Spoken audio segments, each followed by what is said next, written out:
Make sure I play the right song. All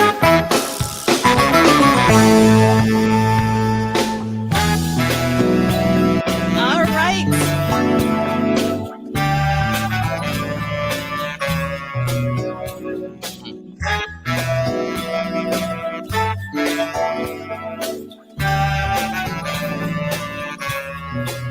Who's out there? Come on in. We're waiting for you. All right. So while we're waiting for you, we're going to start with our housekeeping. This is week 19 of What Did Prince Do This Week in 1983. Here we go. We got Kim first in the chat, like last week. Thank you so much, Kim. I'm wearing a t-shirt in honor of you. The estate of Prince Rogers Nelson is not affiliated, associated, or connected with the What Did Prince Do This Week Book Club series. We're going week to week in this book, not date to date. And for the detailed schedule, you can go to bit.ly, Prince Book Club, also bookclub.polysolid.com. Good morning, Christina. It's so great to have you here as always. Sickin' now, Man Ray 10. Yes, you know what's up. We got a special guest. None other than the one and only Big Sexy.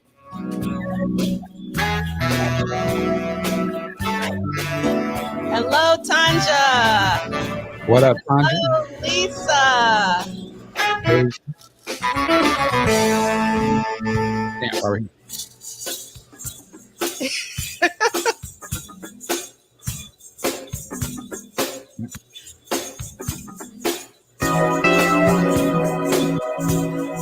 I love this part.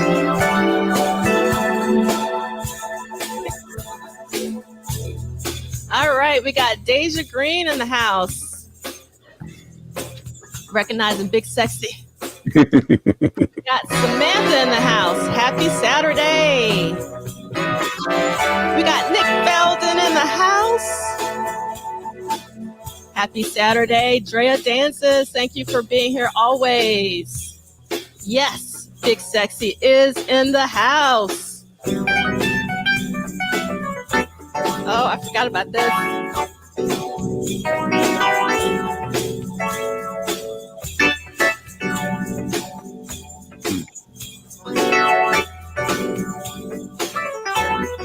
That's where they get stupid.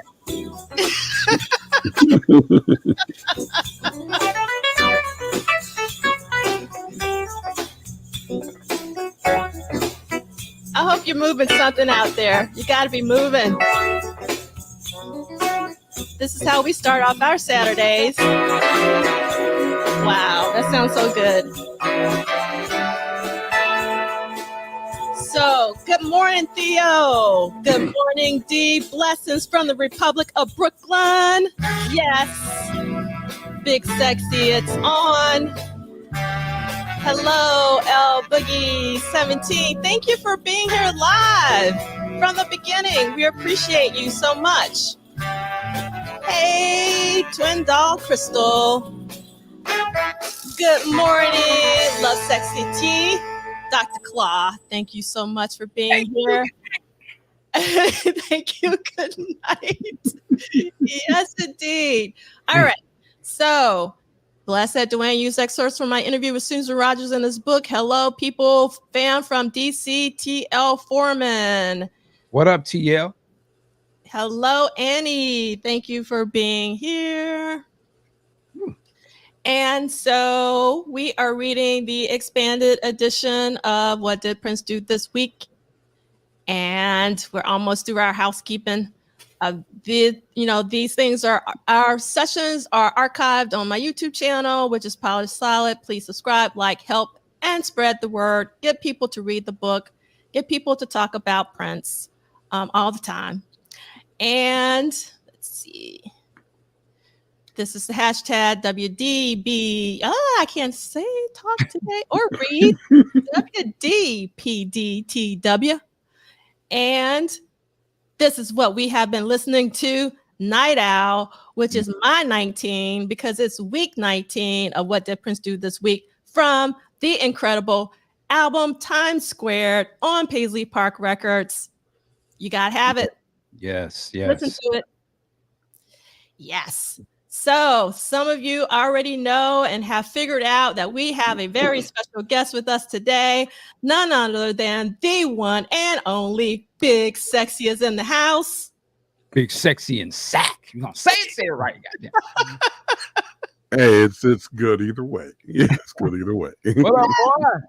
I thought you were gonna, Michael Dean. I thought you were gonna cue like the hand clap for Big Sexy. I did it already. Actually, you might didn't hear, but I didn't hear it. Ladies and gentlemen, Big Sexy. There we go. Yay! All righty. So we have a lot to talk about today. So we're going to get started. First and foremost, we got to give a mad shout out to Prince Twitter thread, Edgar Krauser for Manic Monday. Hashtag Manic Movie Monday. And this past Monday's poster was Bob George. You said you was funky. Come on. And it's a slick back Patty production starring Camille and directed by Spooky Electric, based on a chapter from the Funk Bible. And here, the Cool of Cools perform the soundtrack out on Warner Brothers Records. I love these Manic movie. I can't say it. Manic movie Monday posters. And everybody knows that this is based off of Superfly. If you don't know that this is based off of Superfly, maybe you need to go back and do your Googles, as Michael Dean would say, and also watch some incredible blaxploitation films from the 70s. Yes, Bob George on the Lovesexy tour was unreal. We're going to talk about that, but thank you, Theo, for starting that conversation. There you go. Bob George. Mike, hit that voice. You know what? Might be. Well, let's see. It's reversed today. I'm sorry. Uh-oh. Yeah, that's one too. So I was on my Camille or some shit the other night. So I had, All right. So Camille is here because that's what this poster is starring. It's starring Camille. There you go. All right. So also in the news, we officially have Prince Rogers Nelson Memorial Highway, which was signed. The bill was signed by Governor Tim Walz. We so appreciate this gesture. It's so great to have Minneapolis recognize and claim Prince, because that wasn't always the case, early in his career. So this is a really wonderful and special thing. Nice. Wow. Lee Christian, you're never late. Thank you so much for being here. Doc. Yes. All right. So this past week on May 10th, we celebrated 35 years of Lovesexy. Look at that cover. Where's the? Oh. I'm looking at the cover, Michael Dean. Here we go. Oh, okay. You're sexy. There you go. There we go. Let me do it right. Let me do this. There we go. You're sexy. All right. So I want to take time to talk a little bit about I'm lying. It's not gonna be a little bit. I want to talk about Lovesexy because, as you know, Lovesexy is the one. Yeah. Yes. What up, So I want to go way back when. Oh my God, Scott Woods is in the house. Thank you so much for being here. It's such a pleasure. And yes, Stephanie, welcome. Happy Prince Rogers Nelson Memorial Highway Saturday. We really appreciate it. So I thought that this would be amusing to you guys. At least it's amusing to me. Back in my teens, I used to write for this newspaper for teens by teens called The Purple Cow, which was distributed back in the Atlanta area. And This is an article from July 1979. Purple Cow was actually started in 1976 or 77, and by 1979 it was distributed to approximately 41,000 copies. So that was 1979. This is an article that I wrote for the Purple Cow when I was 17 years old, back in June 1988, reviewing Lovesexy. I give it 4 stars. I was at Southwest DeKalb High. And also the image that you see is a drawing by myself. You can see my little D and little 88 in the corner. You do that? Yes, I drew that. And I still have the original. I actually still have that original drawing.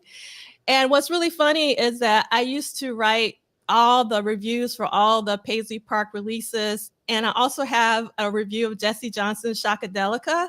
And I got really pissed off because they used somebody else's drawing for my article when I usually had my own drawings. But for whatever reason, I guess I didn't have time to draw Jesse. So they put somebody else's by it. And I was highly pissed. So anyway, I wanted to read my 17-year-old review. I was 17 years old.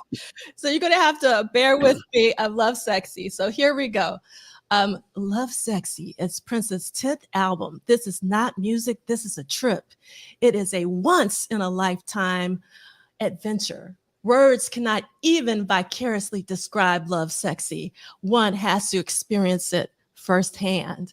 With this LP, Prince takes a structured approach in an unorthodox way, of course. The same haunting keyboard chords introduces and closes the album. Furthermore, all of the songs are in continuous sequence. Additionally, there are 3 major topics that all of the tracks revolve around in lyrics: God in heaven, positive love, and positive living. Most of the time, Prince's messages are misconstrued into rumors or contradicted into fallacies. But with this album, maybe the critics and public will lucidly see his views. In the songs I Know, Anastasia, and I Wish You Heaven, Prince illustrates his sincere belief in the deity. For example, in Anastasia, he sings, "Save me, Jesus, I've been a fool. How could I forget that you are the rule? You are my God, I am your child." For those humans such as Tipper Gore, who do not believe Prince is a positive role model, he offers sound advice for the young, especially mischievous kids, in Dance On and Positivity. In Positivity, he sings, "In every man's life, there will be a hang-up, a whirlwind designed to slow you down. It cuts like a knife and tries to get in you. Give up if you want to, and all is lost." The other message is one of love without obscenity in When Two Are in Love and Glam Slam. In Lovesexy, Cat the Wild Dancer. I don't know why I called her wild, but that's what I said. That's what I wrote. Cat the Wild Dancer confesses that I don't want to make love to you. I just want to look at you. I just want to listen to you. Prince's current band is listed in the credits as performing on the album, but it is not indicated on what specific songs. On the other hand, Prince is listed as playing whatever, in quotes, and what needs to be revealed is when is the band performing and when is Prince playing solely. So even as a 17-year-old, I wanted to know the facts, like who's playing. The ultimate question concerning this matter is who is playing those awesome drum percussion tracks, Prince or Sheila E.? So again, I've said this before, I was a mad Sheila E. fan during this period. And for me, they were like on the same level by this point, because I thought Sheila was, everything. And I'll continue. The vocals are, I can't even say this, or efficaciously arranged. Damn. Yes. 17. You are a professor. Yeah, 17. Gone is Camille, Prince's oscillated voice. With a sigh of relief, I guess I didn't like Camille, Prince relies more on his falsetto and his own natural voice throughout the LP. Prince is also utilizing and emphasizing an extremely powerful choral group consisting of Sheila E., Cat, and the phosphorus Bonnie Boyer. who he first introduced in the stirring performance of Forever in My Life in the movie Sign of the Times. So like I love Sheila E., Cat, and Bonnie from the very beginning. Love, love, love, love, love. Forever in My Life to this day, it is my favorite performance that Prince has done live and recorded. So I love that I'm consistent. I don't know about my comment about Camille. I love Camille, but I guess I didn't like Camille back then. So that was kind of funny. All right. And so in the movie Sound of the Times, okay, Ingrid, the spirit child, adds a different dimension with her canny dialect through literally talking on various songs. I think that was a 17-year-old me maybe throwing a little shade that she wasn't singing and only talking. I don't know, but this is pretty funny. Hopefully, the critics will not focus on Prince's posing nude for the cover of this album while ignoring the music. All of the songs are exceptional. They are not the average songs that you hear on the boring radio. In fact, they are works of art.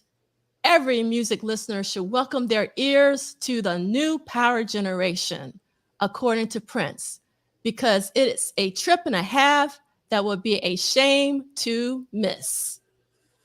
So that's Bravo. That was awesome. You were 17 when you wrote that? yes, I was 17. This That came is out amazing. since June 1988. Wow. Yeah, that's awesome. I Yeah. was 24 in 88, and there's no way I could have put that together. That's awesome. Yeah. And I hadn't read it before. I mean, probably since 88, I hadn't read that thing. So it was kind of funny to read it. So yes, Samantha, I love this. Indeed, the adjective exploration is a cornerstone in the teenage writing experience for sure. So this is pretty funny. 17-year-old D'Angela's diction was fancy.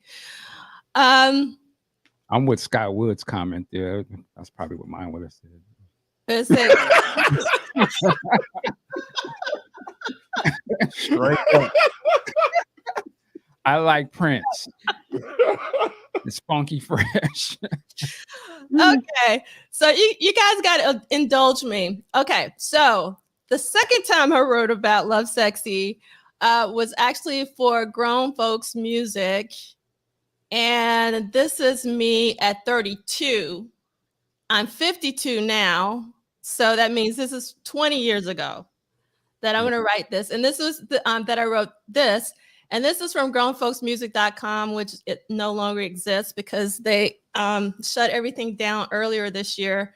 And I just happen to have the text in my email. I won't read the whole thing, but I'll read most of it. So this is me at 32 years old. And my writing hasn't gotten better. It's probably worse. So let's see. Whenever I think of Lovesexy, I do not think of the album. I always immediately think of Lovesexy, the tour. This is still very correct. I went 2 nights in a row in Atlanta, Georgia at the Omni on October 13th and 14th of 1988. Lovesexy became the bar that I judged every Prince tour ever since. That is very accurate. The Lovesexy tour was awfully important to me, most notably because it seemed as though 4 decades had passed since I had seen Prince live, even though it had been only 4 years. He hadn't toured the States for Around the World in a Day, Parade, nor Sound of the Times, so I was fiending to see Prince live again. Fiending. Fiending. What was so precious? What was so special about this tour? First of all, the band. Sheila E. on a full drum kit was mind-blowing to witness. I had seen her open for Prince for the Purple Rain tour with her timbali setup and glowing drumsticks, but this was totally different. Bonnie Boyer on keys and Vox was heavenly. The addition of Cat created mad energy on stage, and Eric Lees and Atlanta Bliss together were a match made in heaven. Then there was a stage in the round, which I had never experienced before in my limited concert exposure at that point, and seeing Prince being truly mobile on stage was a treat. However, what was more phenomenal than the stage setup were Prince, Sheila, and Kat's clothes adorned with letters and color blocking. Being a budding graphic designer, I realized that design was everywhere. I often say everything I learned about design, I learned from Prince, and this Prince period really cemented this for me. And don't forget about Prince's hair at this time. I loved how he rocked his long curly locks. One of the reasons why Alphabet Street is one of my most beloved Prince videos to this day. That is actually still accurate. I love the lo-fi-ness of Alphabet Street, but he just looked so darn good in that video. As for the album, if I only had one day to live and I could only listen to one Prince album, Lovesexy would not be the one. In fact, if I had to choose between Lovesexy, which was released in place of the Black Album originally, I'd choose the Black Album every time. That is still correct. I love the Black Album. Whenever I want to listen to a song from the Lovesexy period, the first thing I listen to is a 12-inch of I Wish You Heaven.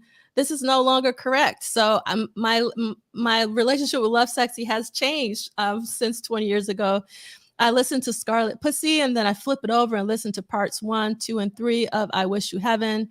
If I still need more Lovesexy songs, I follow up with Alphabet Street, Anesthesia, Positivity, or Dance On. That is not correct anymore. However, when I want to listen to the Black Album, I want to listen to the Black Album in its entirety from start to finish. I still get goosebumps listening to Cindy C after hearing this literally hundreds of times. Bob George is the song that I knew Prince always wanted to record as Prince, as previously he would cloak his humor through tunes like Tricky by making it into a time production.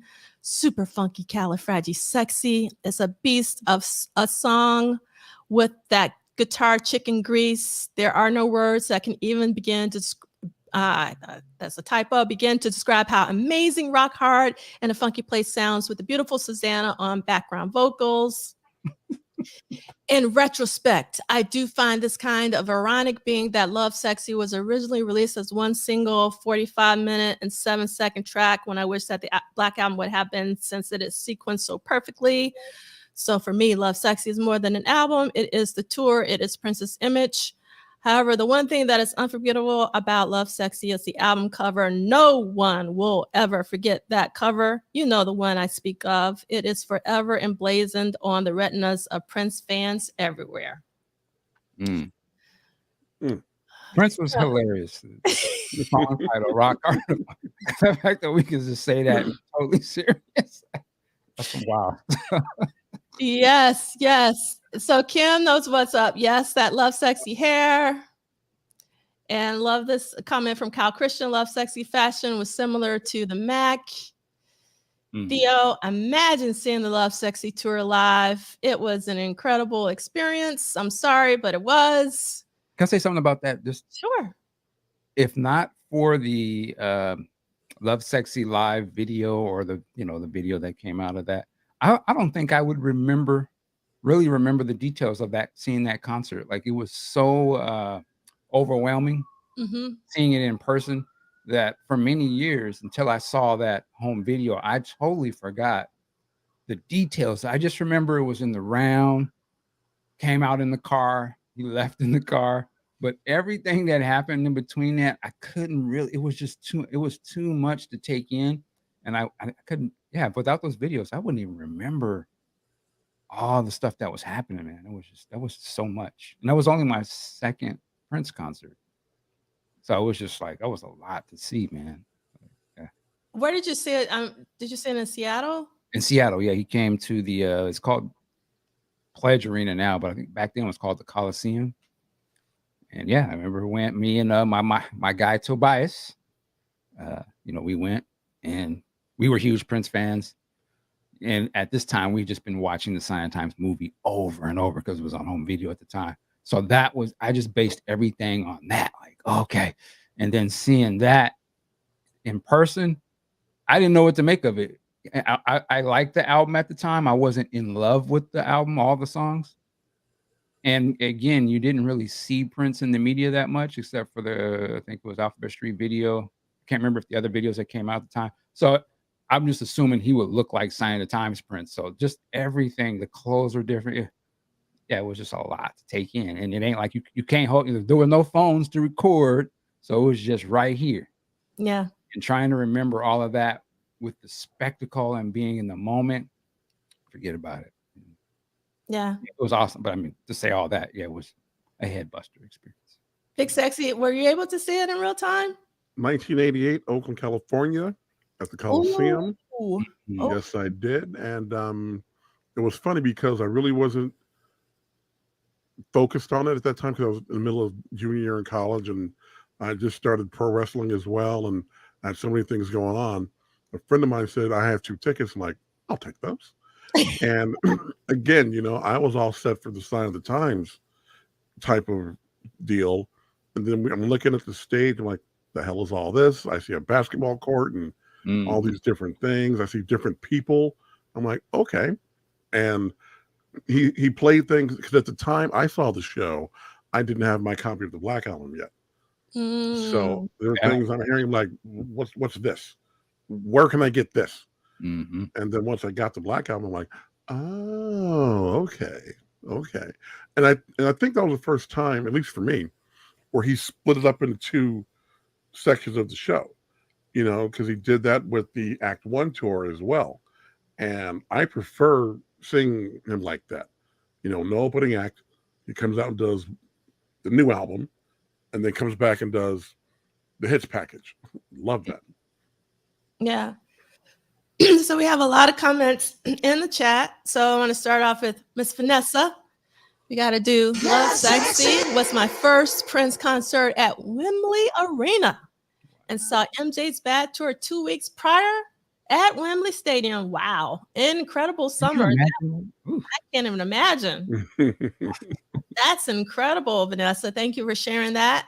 Tanja, got 2 nights at Capitol Center, DC, changed my entire life. The second night, I had crappy seats when I got there. They were blocked off and ended up on the floor.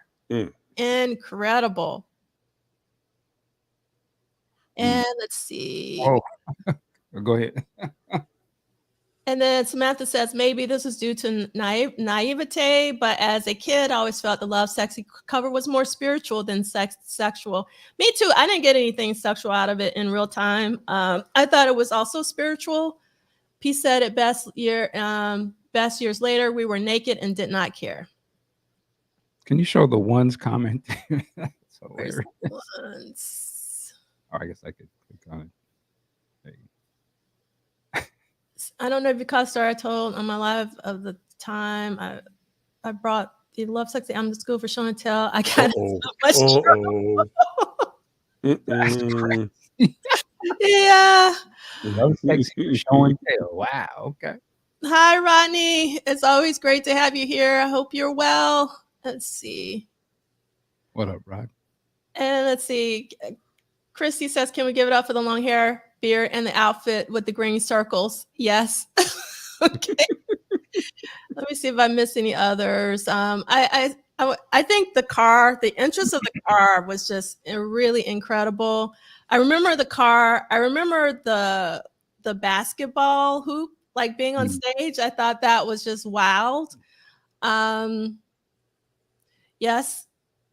KMS 1984 doesn't remember either a lot, but remembers the car in Atlanta too. That's so incredible. Let me know if you're at the first day or the second day. And let's see. That was Prince balling on us. Like, yeah, let me come out. Thunderbird and Caddy, you know what I'm saying? Come in the concert rolling. That was a cold move. Like, and for it to be Prince, he had never had a big prop like that. Like, I was like, oh, he was fly too, and he came out and it had. Yes, I love this comment from Mel. Prince was ahead of time in production too, also in stage design. I mean, that stage. I mean, got to give it up to Roy Bennett for all that he did in terms of the stage lighting and all that as well. All right, so let's talk. I want to also, since we're talking about Lovesexy, I want to talk about the Lovesexy Symposium, which is actually the very first symposium that I ever did back in 2018. So hopefully you'll bear with me. I went back and looked through some of the photos, and most of the symposia, even Triple Threat 40, which we just had, is a blur because there's so much stuff going on, and they're always so stressful. So I really don't know, like, if I know all of you tell me how amazing that they are and you enjoy them, but sometimes I don't know because it's so stressful. But looking back at these photos that I hadn't looked at probably since 2018, I was like, this is pretty awesome. So the first thing I was very awesome about it was that Ingrid said yes to the opening lines of Rain is Wet, Sugar is Sweet, because she could have said no, but she opened the symposium with that. I am forever grateful. And again, with all of the slideshows, if you go to the book club website and if you click on this, it'll go directly to the video on YouTube, so you can actually hear her say it. The second thing, and probably the most memorable thing of the Lovesexy Symposium for me, was when Kat walked out on stage. We played the Kat Where You At music, and she came out, she danced, she did her, her move, she busted a move. It's one of my favorite things ever from all the symposiums I've ever done. So I am so grateful to Kat for joining us. Obviously, Dr. Fink is incredible. He's joined us so many times. I'm forever grateful to Dr. Fink. And my favorite part of the symposium was actually talking to Joe Blaney. This is Joe Blaney, who was the producer on Lovesexy, also Chuck Zwicky, who would come talk to us at the Batman Symposium because he did the production primarily on the Batman, but Joe Blaney was the person who did the majority of production. I mean, it's the sound engineer, not production. I keep saying production. The sound engineer for the Lovesexy album. And then there were a couple of talks that were really important to me personally. One is my brother in, which is Harold Pride. And Harold's talk was You Look Like You're from Oakland. It's a really fantastic talk. It was a lot of music. So I don't think this one is on YouTube. I think this is on Vimeo. So again, if you click on the image and the slideshow on the website, you can get to it. Really, really incredible. But the talk of all talks, for everybody who's ever seen a symposium, is a show of hands, how many are drunk, by the one and only Arthur Turnbull. And it's a really good talk to listen to, especially if you don't know who Kuz Nunez is. Like, everyone should know who that guy is, because we wouldn't have something called the Small Club if not on audio. So he goes into a lot of detail on how that happened. It's one of the talks of all talks, even though my personal talk, hopefully Scott Woods is still on here. My favorite talk of all time is still Scott Woods' talk from the DM40 GB30 symposium, where he talks about all the clubs in Prince's universe. It is one of the most funniest talks I have ever heard in my entire life. So I'm eternally grateful for Scott for actually speaking, because originally it was a Twitter thread that he did. And I was like, I begged him, I was like, you gotta do this as a presentation. And he did. But everybody and their mama says this is the best one of all the symposium. Is basically show of hands, how many are drunk. And I have to give a mad shout out to formerly known as Core 4, now called the 4U crew, for rocking with me at every single symposium and special event. So we've been together, I don't know, maybe 10 different events by this time, maybe more. But this was the second time we were together. So have to always give mad shout out to Zaire, Anil Dash, Miles Marshall Lewis, Elliot H. Powell for hanging in there with me. All that, just every single time. And yes, that talk by Arthur was crazy informative. It continues to be crazy informative. We can all rewatch it, including myself. And then I have to give a mad shout out to Chad Smith, who is Prince's cousin, in case you don't know. He was able to join us live. But in addition to that, you can't really see it in this photo, but he gave me Prince's symbol on metal with the Lovesexy image on the front with the NYU logo on it. And I still have it in my office. Every time I go into my office, I see that symbol, and it's one of the best gifts I have ever received in my life. So I want to give mad thanks to Chad Smith for joining us, but specifically for that gift, because it's a gift that keeps on giving. And one thing that was really awesome about the Lovesexy Symposium is that we actually screened the concert, and people had different live commentaries depending on where they sat. So Kat was given a play-by-play commentary in the back. I wasn't in the back. I was sitting right in front of Dr. Fink, and he was basically giving a live commentary to his wife who had never seen it. So I could hear them. So, and then somebody else said that they were listening to Ingrid talk about it. So everybody was sort of like all spread out. So people got different experiences. And that was like one of the coolest parts of the symposium. And one of my favorite parts of the symposium, actually something that we didn't do for Triple Threat 40, was actually having a screening. So I'm probably going to bring that back for next year, because I did miss the screening this year. And then we had asked everyone to dress up in polka dots, and the staff person who helped me at the time, one of my dear friends, Krista, she wasn't used to us yet, because this was her her second event. And she was like, "What is going on? All these polka dots." And so everybody came out in the polka dots. I'll never forget it. It was such a great time. That's a great picture. It's a wonderful picture. It really is. So many people in here, but I won't go through everyone. And then you can watch all of the symposium if you didn't see it in real time, or if you want to go back and look at some of it. It's on my YouTube channel. Again, if you click on the image slideshow, you'll be able to. But I wanted to show this to Michael Dean and Big Sexy, because this was our very first conversation on air.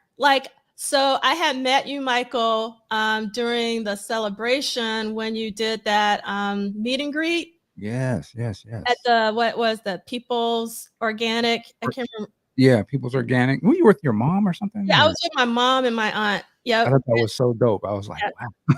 Yeah, and my aunt, the one who actually took me to the 1999 tour. So it was that aunt. And so the very first time that I was on the podcast on Prince, I call it the Prince podcast. I can't help it. It was for the Lovesexy Symposium. So it's just so crazy that we're still talking. Like family.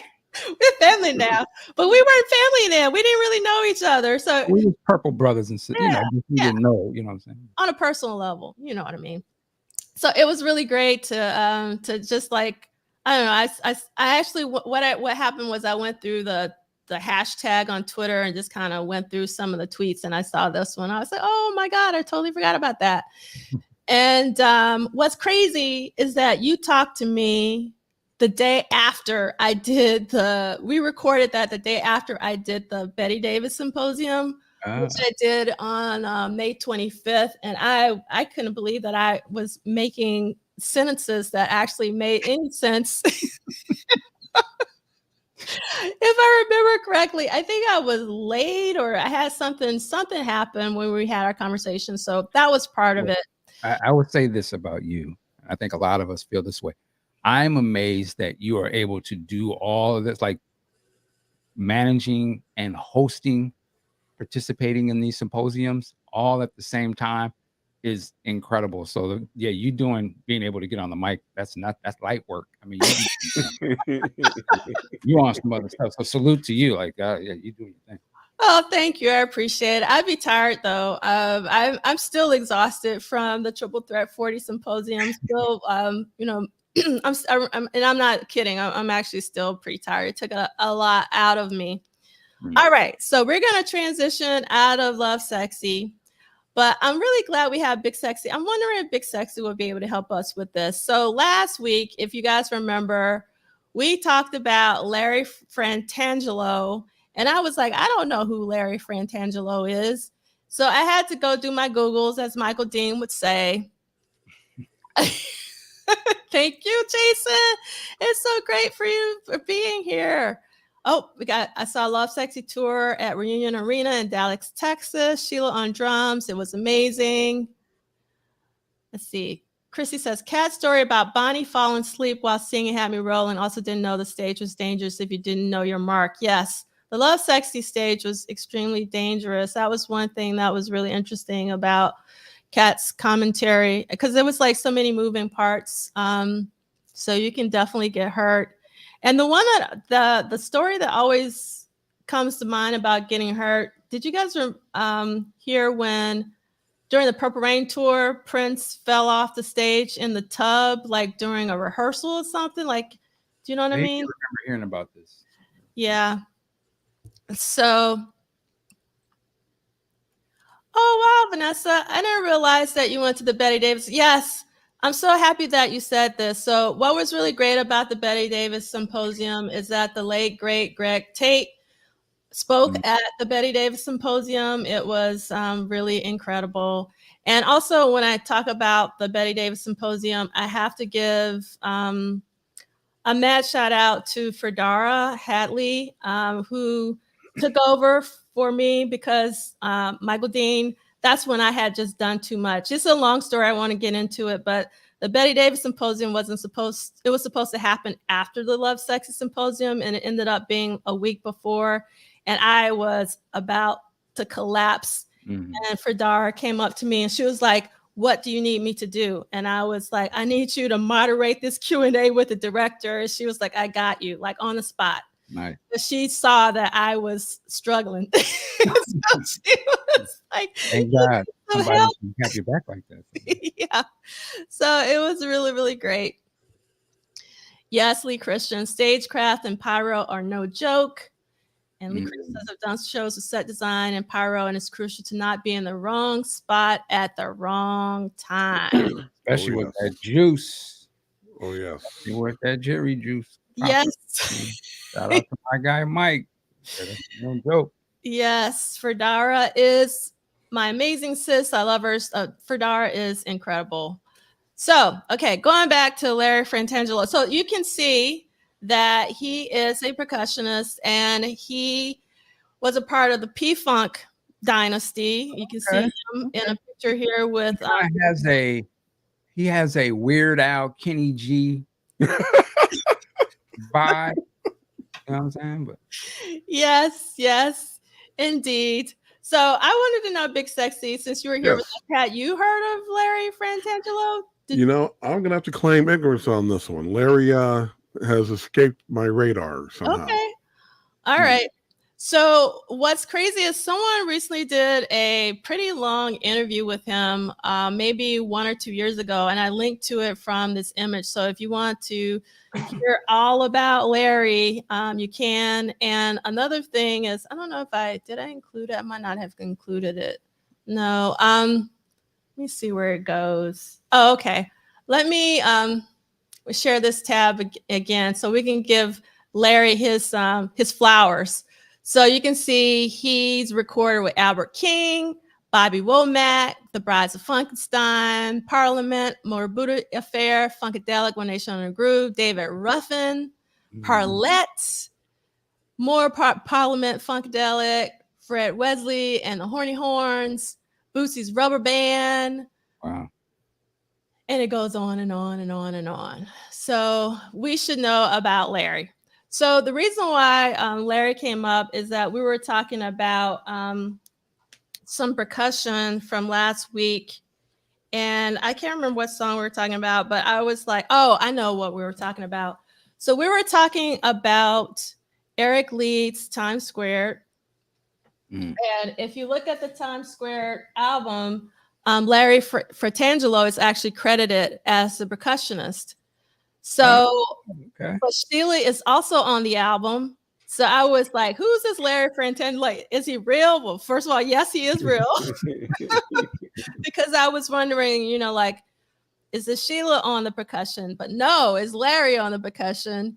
So that's the reason why I went down this Larry, like, who is Larry Frantangelo sort of rabbit hole. So we want to give Larry his flowers, and he's all over the Times Square record. All right. On. Great. Okay. We love. Okay. So let me see. I'm still trying to maintain, if I can get my computer to work. There we go.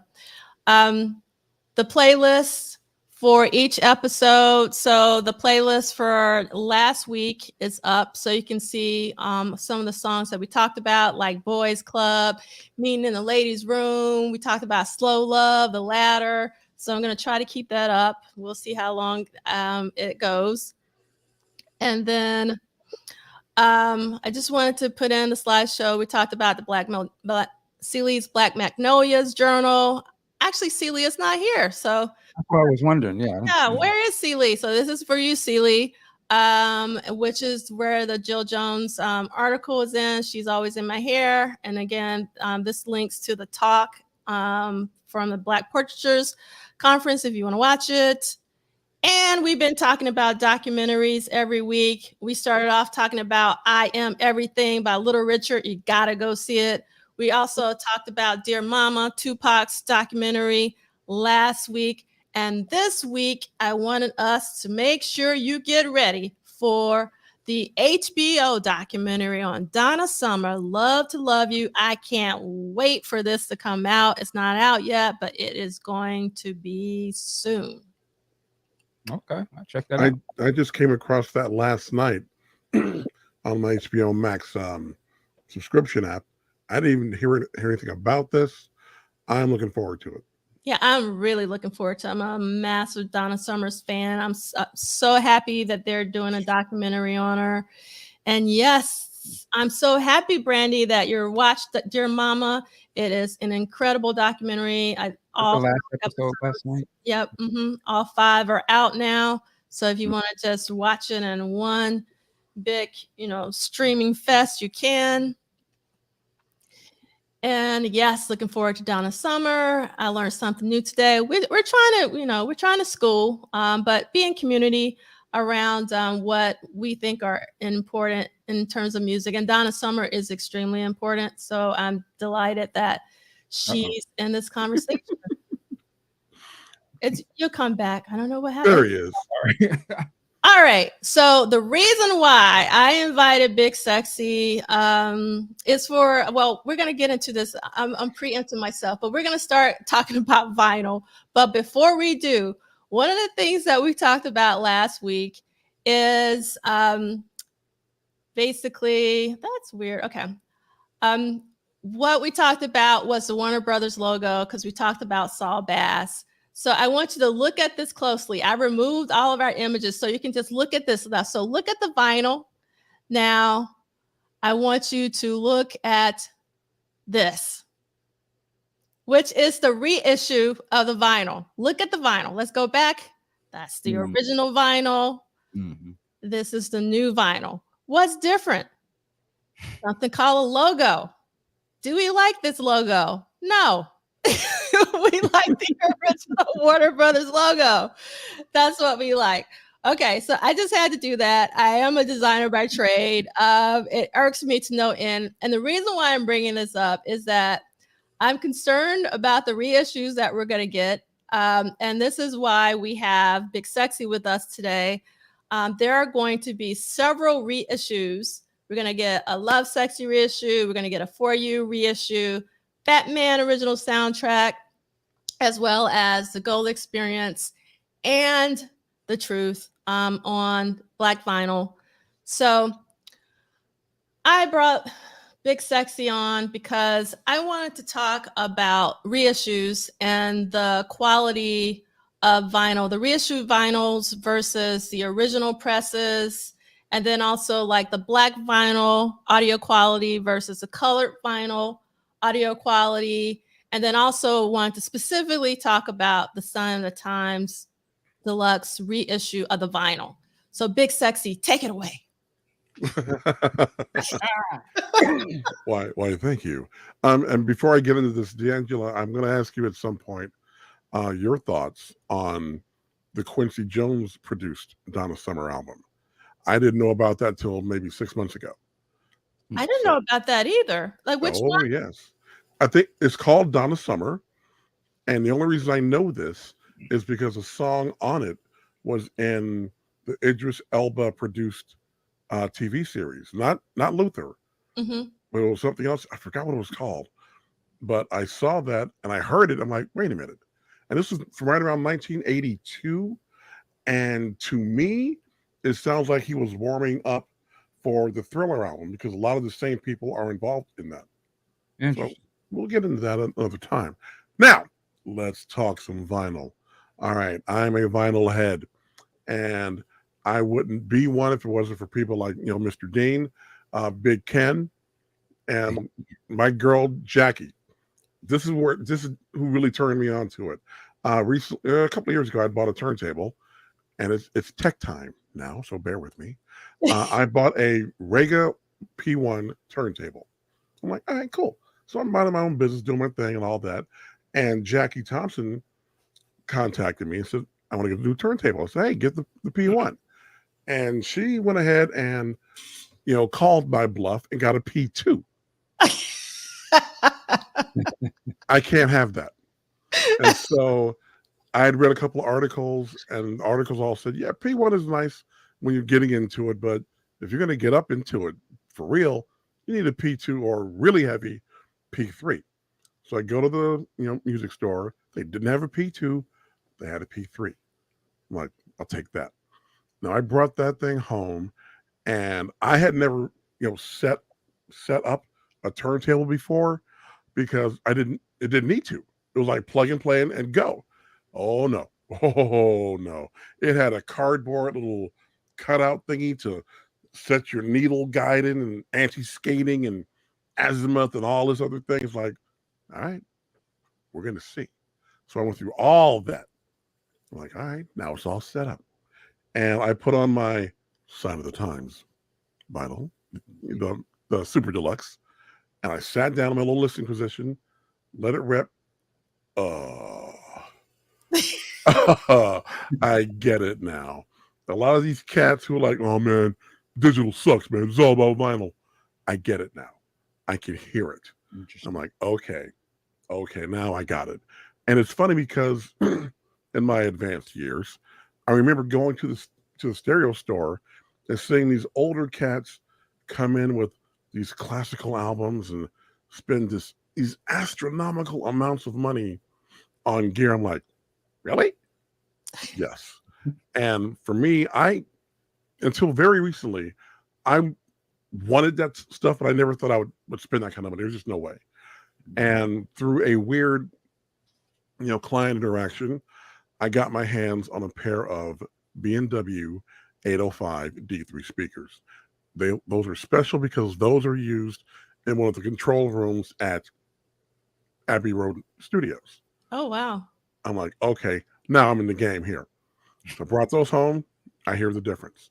And again, another weird coincidence, another client gave me one of those multi-$1,000 power amps that we've all seen, and they weigh like 150 pounds. Mm. It was a Mark Levinson, brought that home. So I have the Mark Levinson running into the B&Ws. I'm like, okay, let's see what's really going on here. Oh, okay. And so now, of course, I'm walking around with the eyebrow up, Mr. Highbrow. That's right, you peon. I have a Mark Levinson and stuff like that.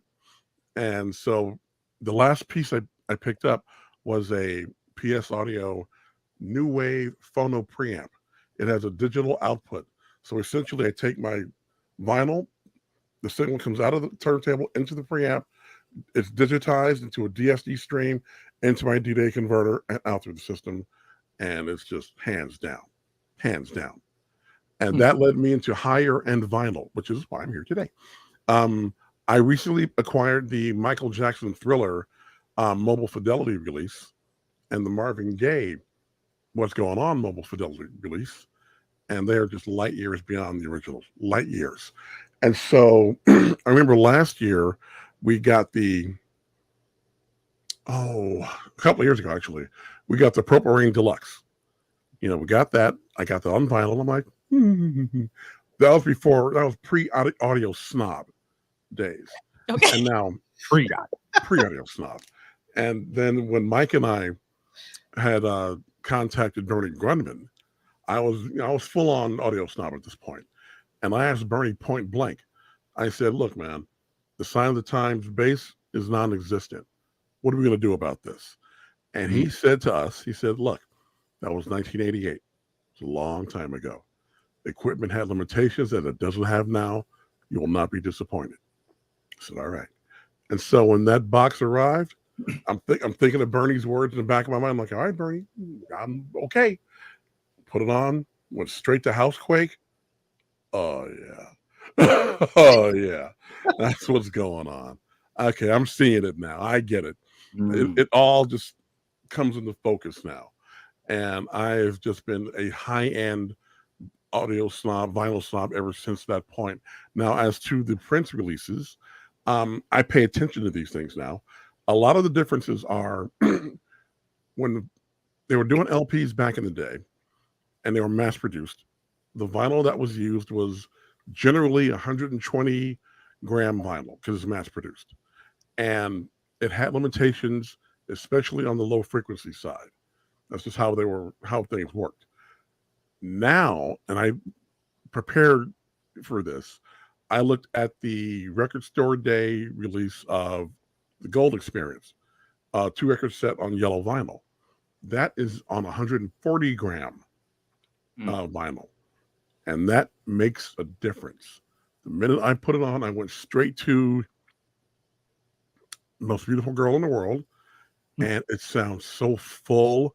The instruments are really 3-dimensional, and there's a lot of, I know this sounds cliche, but there's a lot of air around the instruments now, and it makes all the difference in the world. And I went back to my digital original CD. It's not even close. It's not even the same game, and I don't have an original version of Gold Experience on vinyl, but this is just killer. The Truth, I have that digitally, same thing. I have a record store release of that, and that's 180 grams of vinyl. And the thing is, they use a thicker vinyl to make sure the disc is secure to the platter. Because I remember when I was a kid, there was a Bar-Kays album called Black Rock, and there was a warp in that thing. It just freaked me out when I was little. I'm like, what the hell is this? And the Bar-Kays were nuts anyway. So I'm like, okay, they got the warped album, they're doing all this. Whereas with the thicker vinyl, it maintains a flatter surface, which means your cartridge will sit, more snug, for lack of a better word. And whenever there's a high gram release, I always jump on it. There is the Emancipation purple set that is also, I believe, 140 to 160 grams. And again, my personal favorite was the Sign of the Times Super Deluxe. And I forgotten, actually, because I was watching Instagram last night, I forgot they had the Miles Davis performance on video in there, because I saw Mike put it up. I'm like, oh yeah, forgot about that. But when you go through it, and also one thing about vinyl is it requires you to really sit back and listen, because you can't just take your remote and go, next song. No, that means you have to get up, go over to your turntable, fiddle with it, and you're like, man, bump that. Let me just let the whole thing play. And so with me now, I just will get a high quality release. And again, I'll go back to Sign of the Times, and especially the live portion of it. I just let it go. And you hear so many different things. The Prince of the Revolution live, that re-release, woo! I'm hearing things I never heard in the original. Well, then again, it was on videotape too, so that was limiting as well. But I got to shout out Brown, Mark, and Bobby, because they stepped to the front on that one. And from a musical standpoint, if you're going to do vinyl properly, it's not going to be cheap. I see a lot of people nowadays who use the Crosley little like close and play type turntables.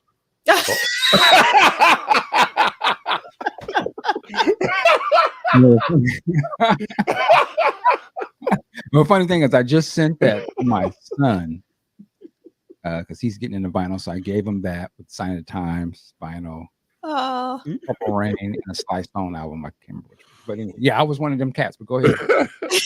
Hey Fine. man, we all got to start somewhere. I'm on a budget. We all got to start somewhere, and when you get into things like this, it's worth it if you're a true music head because you're going to hear it. You know, when I tracked down the What's Going On Mobile Fidelity release, and it cost me a grip, but it was worth it. It is so worth it. At some point, I'm going to petition the state to do something like that. You know, have more audiophile grade things. In fact, several years ago, on HD tracks, they did the first 6 albums in high resolution. And again, I didn't know about that until, Big Ken and Michael Dean pointed that out to me. And that's what really got me into higher resolution recordings. Now with the I thank you. Why, thank you very much. All right. When I got into vinyl, at first I was really, cautious because I am incredibly clumsy. And if you handle vinyl wrong, you'll get a fingerprint on it and you got pop scratches and it's a mess. If a person, and I'm not that person, without a lot of work, can be disciplined enough to really handle it properly and set up your turntable right, it's on and popping. I love it. I'll like for instance today when I get back from this meeting later on, I'm going to just sit down, put on my favorite Sly Stone album, Stand, and just let it run. I love it. Going back to Prince, our purple friend, I like that the state is doing this because when you do it in limited batches, you can pay attention to quality control. And you can do the higher end vinyl, which is what they're doing because it's aimed at a certain segment. Oh, Lord. Why, thank you, Christy. And we're going to start with the A's here. Alfred Anderson at 9. Okay.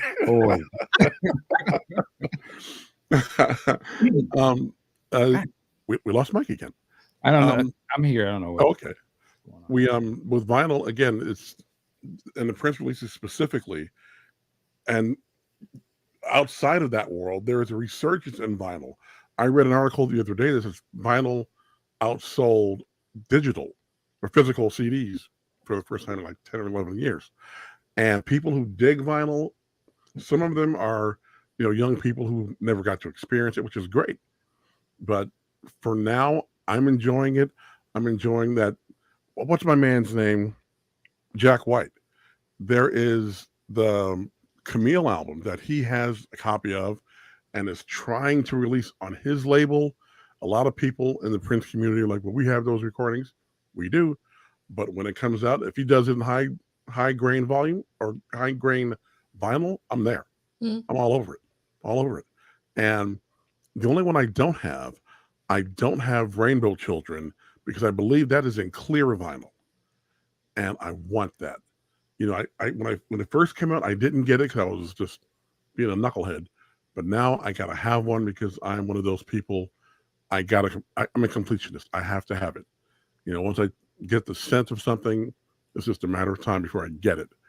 But the sound quality over the original CDs and the original vinyl, like for instance, we'll go to 1999, that one, which I also have. I compared that to the digital, to the high resolution digital, and to the original vinyl. Not even close. So, it is definitely worth your while to invest in things like that if you're going to do it. Yeah. If you're going to do the high end, vinyl, you've got to have the equipment to back it up. You have to. So, I want to get into this, but before we do that, I want you to answer Mel's question. So, question of Big Sexy: what does he think of sound bars? I think I already know. And vinyl, is it worth purchasing them too? Sound bars are a recent development, and they're really more for surround sound presentation than 2-channel reproduction of music. And again, I'm not trying to be a weenie here. I would not get into that. I am digging my B&W system back with the insane. In fact, my Mark Levinson amp broke. Don't ask. And I replaced it with 2 monoblock Bryston amps that are 500 watts a channel, and not to play it at rock concert levels, even though I can. But you need a lot of power on hand to be able to accurately reproduce all of the peaks and the lows in a given set of music, because all that stuff takes power. So I'm not ripping sound bars. It's not for me. Put it that way. This is not something I would get into at this time. So Tanya's saying Jack White, Third Man Records did the Sun Times 45 single box set. Can't wait for Camille. I don't know about the Sun Times 45 single box set. Tanja, I don't know about that either. You're schooling me. When did this happen? Came out like right before the box set, or in the same time, I believe. I remember seeing pictures of it. Oh, really? That totally went by me. I don't know. The Jack White Third Man Records thing, but it's interesting. Oh, I have that. I think I'm getting confused. Oh, I got it. That shows you how tired I am. I have that. Yes, I got it. I forgot that Jack White actually did that, the Third Man Records. Oh, I'm so tired. Okay. Thank you, Tanja. All right. So I want to get in this conversation. Big Sexy, one quick question. What's your favorite Prince album to listen to on your system? On vinyl or just overall? Vinyl. I would say my Sign of the Times Super Deluxe. Okay. Because I can listen to the quality in the B-sides, the unreleased stuff, and it's just, I can just put a side on, sit down, and just zone out and just let it rip. I love it. I dig that. All right. Yeah. All right. So when the Sign of the Times Super Deluxe came out, I was super excited about the remastered vinyl in particular. But I have, two turntables because I used to DJ. I have some SP1200s, and so I put the Sign of the Times Deluxe vinyl on one and the original Sign of the Times vinyl on the other, and I went back and forth, with my fader. And to be honest, I actually prefer the original pressing. Yeah, that's the reason why I wanted you on here. And so that's number one. Number two is, you're really going to hate me now. And Big Sexy was like, why did she even invite me on this? When the Syracuse show was just re-released, I got it on vinyl. I'm really excited about it. I also went to one of those Dolby had like I can't remember. What's the Dolby Atmos? Yeah, I did that. It did nothing for me. And then I miss so like, okay. What the hell is that? I think it's Michael. And so next year for the Purple Rain Symposium, I am going to have, it's not going to be called the Purple Rain Symposium. It's going to be called Erotic City 40 Symposium. I want to do a screening of Sign of the Times live, but I have this dilemma. Oh.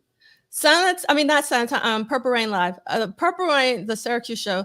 Syracuse, the new DVD, the remastered re-release, it looks fantastic compared to the original VHS, obviously. They did a really fantastic job with the video. My favorite part of that show is Irresistible Bee and Possessed. And when the first time I heard it was at that Atmos Dolby, because I actually waited. I didn't even listen to it on my own. I was like, I'm going to wait and hear this for the first time in its proper, oral headscape and all that. And when it got to it, I knew, I know what it felt like. I always get like this bolt of electricity through my body when it starts off, and it didn't happen.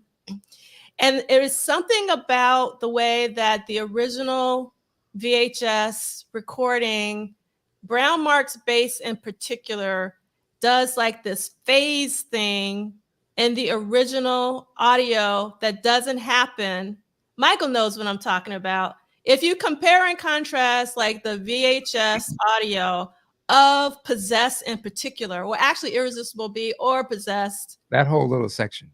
yes, that whole little section, it does not give the same feeling with the clean version of it. And so like I'm going, okay, well, I would love to show the video that's clean, but it's just like I don't like the remastered audio specifically for that section. So it's like, should I show the old one? But Big Sexy is not hearing me. Opposite of what you said. I don't like the video, but I love the audio. Why did you not like the video?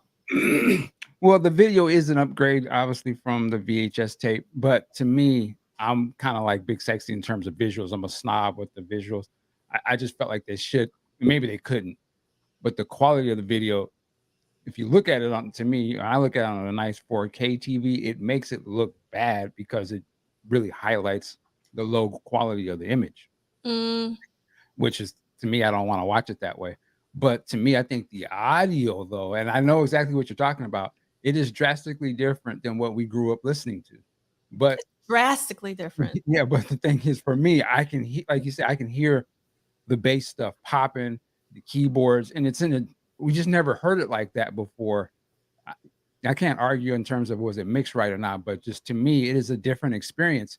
But I still love it. Like I love to be able to hear all those parts. And but I agree with you. It's a different, it sounds different. And I can understand for if we grew up listening in a certain way, like, it just doesn't give me the same feel. I say that sometimes about the bootlegs. I grew up listening to certain bootlegs in an inferior quality. And then when they came out officially, I almost kind of want to hear the old versions because that's just what makes me feel comfortable when I hear.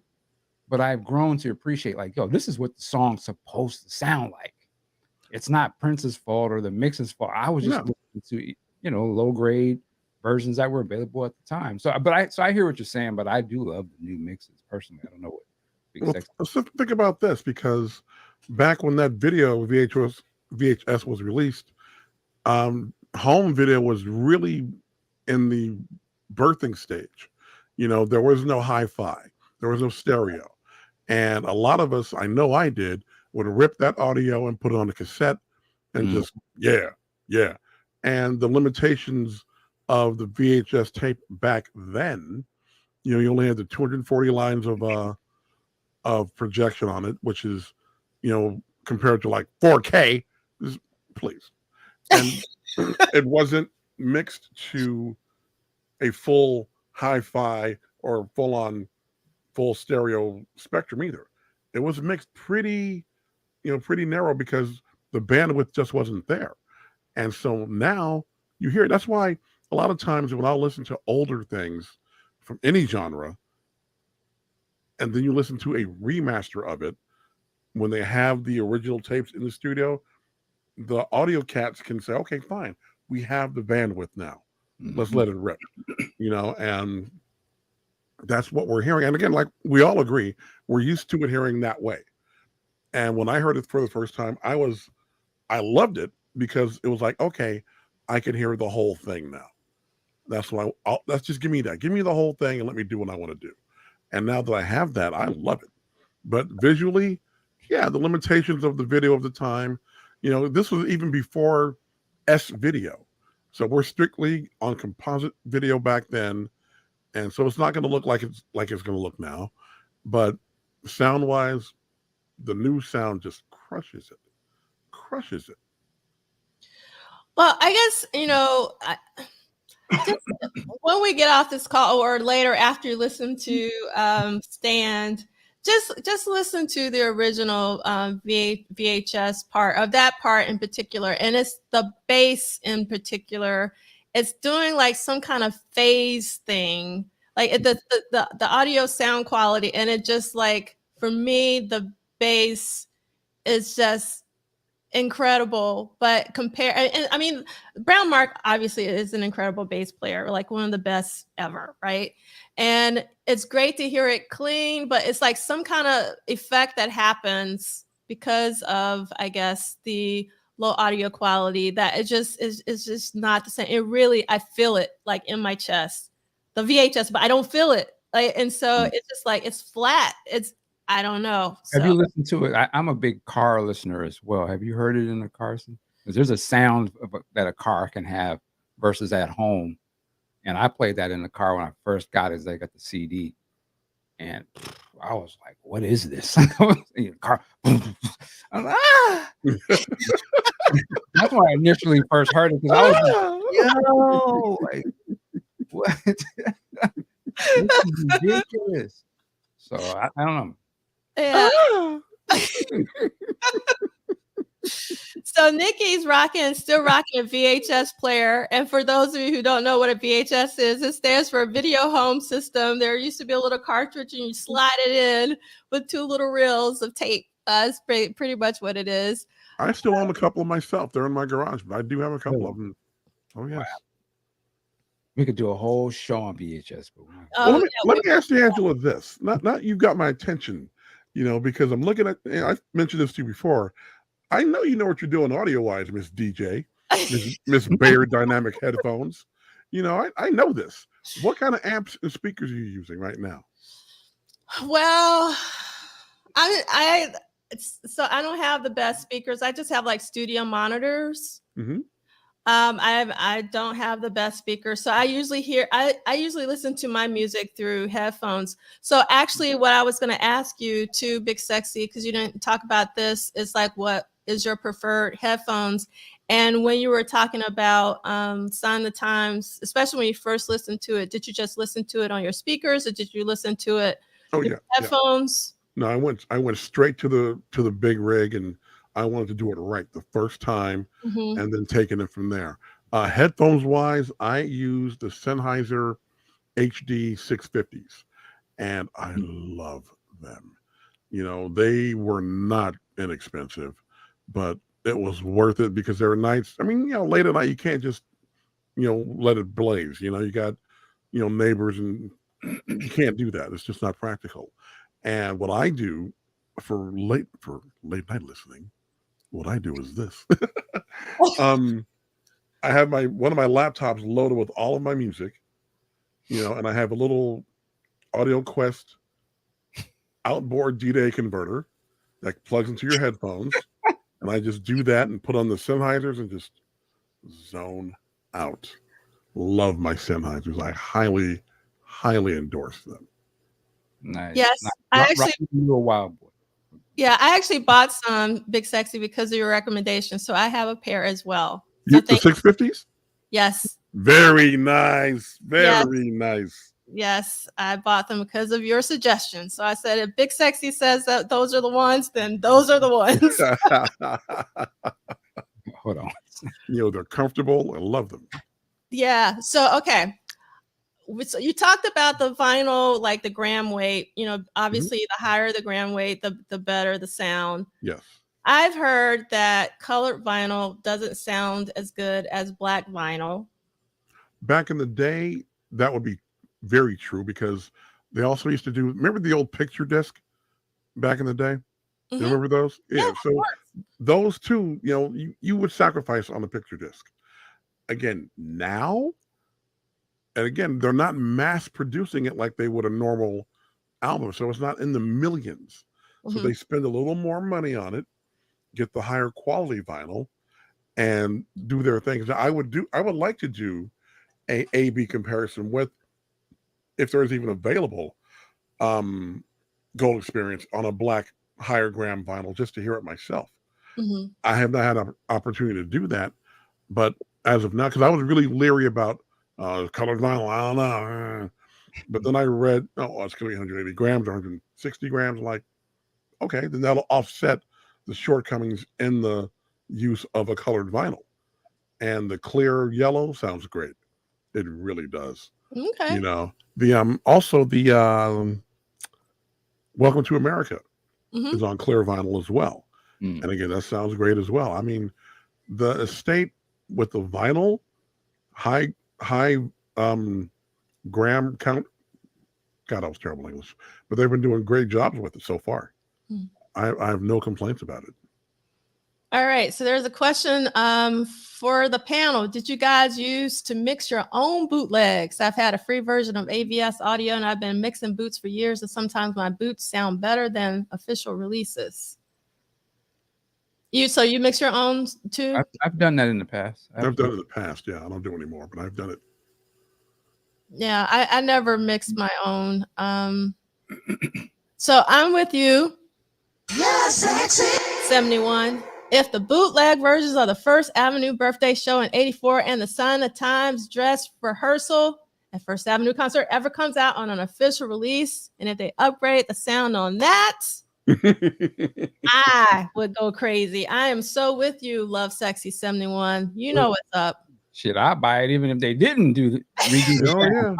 I'm day one on that. Stop playing. Yes.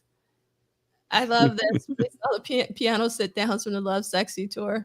All right.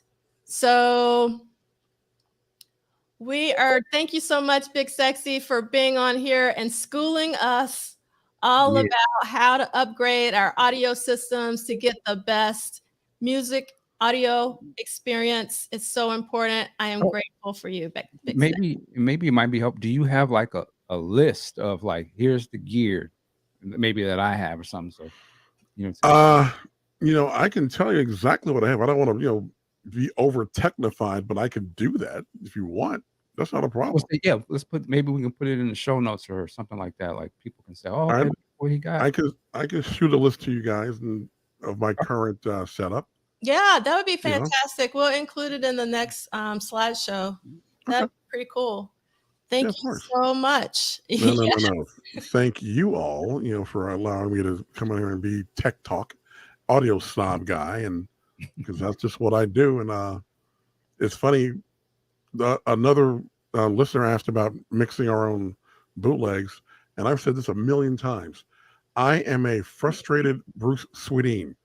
If I could be anything other than a lawyer, I would be a recording engineer. I just never knew how to get training to do that. So I see cats like Quincy and the super producers and the engineers like, that's what I want to do. So if I could do that, I would be ecstatic. Yeah. I am all about my music. Christy, thank you very much. And wait a minute. I didn't know that, JD. All right, JD, what's going on, man? And salute to JD Washington. Man. Yes. That's one of the cats in the community that always is very giving and shares a lot of knowledge. And he has shared some stuff with me over the years. Just much love to you, sir. I admire JD because the intellect. That guy is wow. All right. Thank you. I'm going to bow out because I need to go ahead and get my cue together for this business meeting, do my thing. Thank you for having me. Thank you. I will send you an email with my current setup, and I'll see you guys later. Awesome. Big sexy. Talk to you later, sir. Yes. So I actually want to read JD's comment in case people just listen to this later and don't look at the video. So JD says the color of vinyl is clear/translucent. Black records are black because of a colorant. Different colored vinyl just uses a different colorant, so should be the same as a black vinyl record. Thank you so much, JD, for that clarification. And then you also had another comment that I wanted to read, but it was so long ago. I don't know if I'm going to be able to find it. Here we go. In addition to the denser vinyl, most US vinyl use regrind or recycled vinyl. When people talk about Japanese records be higher quality, it's because they only press with virgin vinyl. So that's also good to know. Thank you so much, JD, for this additional information. We really do appreciate it. And I love this comment from Mel, Big Snob Sexy. That made a new name. Yeah. And then we We got don't call him flex sexy. Actually, I think we weren't recording, but and he wasn't gonna be mad. But when we first started, my man, he said, "Throw the rollies up." And yeah, I was like, okay. yeah. My God. Totally. Yes. There's always time to go back to school, Big Sexy. As humans, we're all constantly learning. Thank you, Samantha, for that awesome comment. All right. So we are going to transition Woo! to finally. Now, that was an intro, goddamn. I love the conversation. I got something out of it. I hope that you did too. It's just that I'm also an audio snob, but not to the level, obviously, as Big Sexy. So I always like to hear from the real audio snobs. So week 19, we're finally here. All right. So for week 19, and I put 2 studio visits. There's a reason why I did the question mark. 1 song track. Again, the reason why I put 1 song track is we'll read about it and you'll understand why I put the question mark. So this week is Modernaire / Promise to Be True in the book, which the book we're reading, the expanded edition of Prince and the Purple Rain edition studio sessions. Basically, Duane has in the book, and we're going to be reading today on pages 82 and 83. So take out your books, children. And it basically says May 1983, date uncertain for Modernaire, and then date uncertain for Modernaire, Promise to Be True. So that's the reason why I have this line going across, because we don't quite know if this is even the week, but so we don't know, basically. So we got 2 studio visits. Again, May 1983, date uncertain, Coward Trail Home Studio, Chanhassen, basic tracking for Modernaire. And then there's also a Des Dickerson vocal for Modernaire. And then there's a Promise to Be True, Des Dickerson vocal, which I would love to hear. And yes, budding anarchist, I want to hear P sing Modernaire. You're absolutely right. It would be, again, I love the originals. I hope they continue that as a series. And let's see. Modernaire. I don't even really know the words.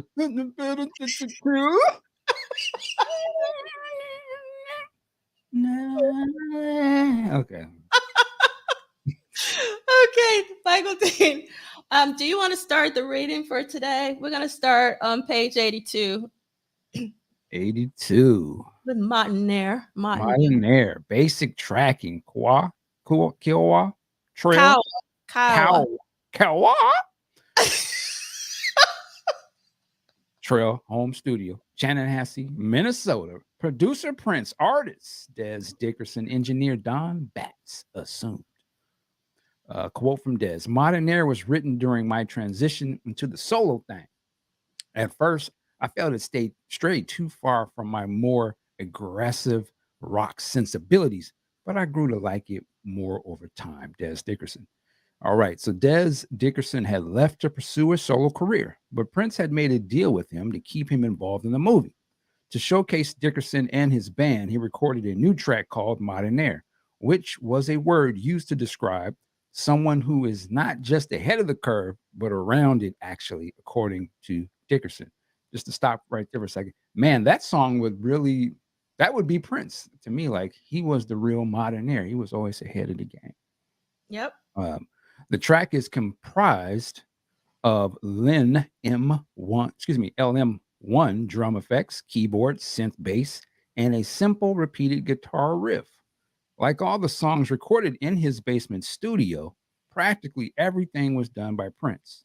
Jill Jones was brought in to recite Act 2, Scene 2 of Shakespeare's Romeo and Juliet, which was layered in background for texture. I actually didn't know that. It's very interesting. Surprisingly, the number doesn't feature a strong lead guitar part. In fact, most of the sections that could have featured Dickerson's guitar work were actually played on keyboard. The extended version of the track features a solo that sounds like it is played on the guitar, but is drastically processed to sound like a keyboard. Status Modernaire 8 minutes and 15 seconds was edited down to 4 minutes and 2 seconds and was released in 2005 on Des Dickerson's A Retrospective. The edited version debuted in Purple Rain at 25 minutes and 7 seconds into the movie, just after Morris and Jerome's password scene. Love it. Where Wow. it is performed on stage by Dickerson and his band, the Modernaires. The longer version remains unreleased. And I would just add to say that performance in the movie, I remember seeing that the first time, and I didn't really know who Dez was. I just kind of knew. I remember seeing him. I thought maybe he was with Prince or something. But the band and how they had the crowd, that's what they call today lit. Like they had the crowd on, popping. Like everybody was. If you were, I watched this on my TV now, and you can see it in great quality. There's some black people in the back. They are gigging in the crowd. And it's like a black woman. She's back there. I was like, oh, no, they was popping, man. So that I just wanted to say, Prince gave Dez a hell of a look in that movie. Like we walked out of that movie like, yo, where do we get that song from? Because they popping. Modern. Anyway, that was my reading. Stephen, I wonder if this is, are you my Steve? I hope so. It'd be really, I don't know. But Stephen, I thought that was leading to a Des Dickerson solo album too. When that came out, I was just ready. I was just waiting for that Des Dickerson solo album. I thought it was like a really great setup in the movie. Like, okay, now we're finally going to get this Des Dickerson project. And I was so very disappointed when it didn't happen. And so reading that the original version of Modernaire is 8 minutes and 15 seconds. I want to hear every second, every minute. I'm sure like there's some crazy stuff that happens. Like, because once we pass like a 4 minute or 5 minute mark in a Prince song, things get really interesting. And like, that's when he like takes detours and does all sorts of crazy stuff. So I hope that one day we're able to hear the 8 minute version. Real quick, wouldn't that, I don't know, you can answer. Did they ever have Dez at the celebrations? No. That would be so dope if we just opened the celebration like the first day you walk in, ladies and gentlemen, Dez Dickerson, and they just kicking it at in the whole crowd. Anyway, maybe next year. Well, the one thing that I will say, since we talked about the Lovesexy symposium, and I've talked about this before, so probably last week, Kirsty Fairclough did the first Prince conference over in Manchester, England, and her special guest was Dez. Okay. So Dez actually, before I saw Dez at that conference, I never realized that the guitar solo on Little Red Corvette was so deconstructed. And what I mean by that is that Dez played several versions of the solo and Prince actually cut it together, like cut together that solo. And Dez was saying how it was actually really difficult to play that live originally because it was like a constructed solo from all of these different solos that he put together.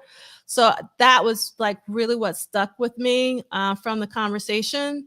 And then also at that conference during his keynote, he was working on a documentary and he showed a clip and it looked phenomenal about the early years. And I remember he had a clip and Andre was in it. So I don't know what happened to that documentary because I don't think it ever got released. So I was really excited about that. And that happened in this was 2017 is when that conference was happening. So yeah, I never realized, you're so on it, Michael Dean. Like, yes, Des Dickerson would be fantastic at a celebration. Yeah. It would be really great to see. All right, so Modernaire. I can't stop saying that.